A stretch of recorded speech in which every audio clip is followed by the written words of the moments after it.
বৃষ্টি তখনই ভালো লাগে যখন একটা সুন্দর বাড়িতে একটা অনেক বড় জানালার সামনে এক কাপ চা হাতে নিয়ে চায়ে চুমুক দিয়ে দিয়ে বৃষ্টি উপভোগ করা যায়। আর আমাদের মতো মধ্যবিত্ত পরিবারে যখন টিনের চাল ফুটো হয়ে ঘরের মধ্যে জল ঢুকে যায় তখন কিন্তু আর এই বৃষ্টি ভালো লাগে না।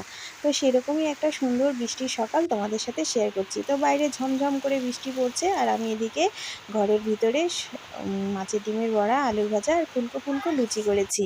আর এই যে আমার বড় ছেলে স্কুলে যাবে বলে সকাল সকাল উঠে ওদের ফার্স্ট কাজ হলো হচ্ছে মুখ ধোয়া। তো যা বাইরে যেহেতু প্রচণ্ড বৃষ্টি পড়ছে তো আমাদের আবার ঘরের মধ্যে বেসিন টেসিন নেই বাবা, আমাদের কলের পাড়ে যা করতে হয় সব কিছু কলের পাড়েই করতে হয়।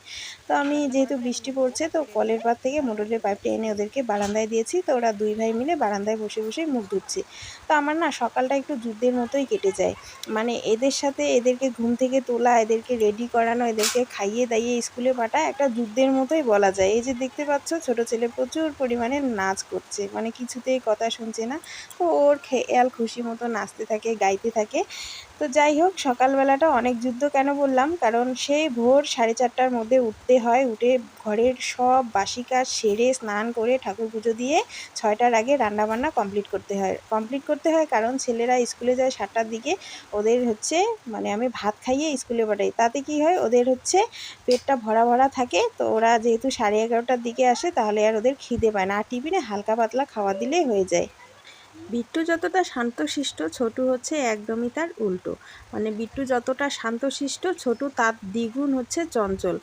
বিট্টুকে রেডি করাতে আমার তেমন কোনো সময় লাগে না, কিন্তু ছোটোটাকে রেডি করাতে আমি একেবারে হাঁপিয়ে উঠি। মানে ওর দুষ্টামিগুলো চালিয়ে যায় কন্টিনিউয়াসলি, একটুও থামে না, একটুও চুপচাপ বসে না। যাই হোক, তোমাদের সাথে গল্প করতে করতে ওদেরকে রেডি করিয়ে দিলাম, কিন্তু রেডি করানোর পরেও ওরা একটুও চুপচাপ বসে থাকে না, ওই রুমাল নিয়েও ঝগড়া লেগে যায়। তো যাই হোক, স্কুলের গাড়ি চলে এসেছে আর ঝমঝম করে বৃষ্টি পড়ছে যেন ওদেরকে আমি কোলে করে স্কুলের গাড়িতে তুলে দিচ্ছি। তো স্কুলের গাড়ি আসে 7টা 6-7 এরকম, মানে 6-7 8-9 10-এর মধ্যেই চলে আসে। আর এই সময়ের মধ্যেই ওদেরকে রেডি করে একেবারে রাস্তার ধারে বের করিয়ে রাখতে লাগে, কিন্তু হচ্ছে যেহেতু বৃষ্টি পড়ে তাই আমরা ঘরেই অপেক্ষা করি। যখন গাড়ি এসে বেল দেয় তখন আমরা ঘর থেকে বেরিয়ে গিয়ে গাড়িতে উঠি। তো ওর বাবা আজকে এখনো ঘুম থেকে ওঠেনি, যদি ওর বাবা ঘুম থেকে উঠে তাহলে দুই ছেলেকে আমরা দুইজন কোলে করে নিয়ে গিয়ে গাড়িতে তুলে দেই। তো ওর বাবা কালকে অনেক রাতে বাড়ি ফিরছিল বলে ওর বাবা এখনো ঘুমাচ্ছে।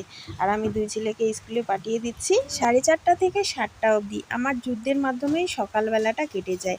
তো যতক্ষণ না ওদেরকে ঘুম থেকে তুলে খাইয়ে দাইয়ে রেডি করিয়ে স্কুলে পাঠাতে পারি ততক্ষণ আমার শান্তি হয় না। তো ওরা এখন চলে গেছে, এখন আমার শান্তি। তো কেমন লাগলো আজকের ভিডিও একটু কমেন্ট করে বলো, আর ভালো লাগলে লাইক কমেন্ট শেয়ার করে দিও।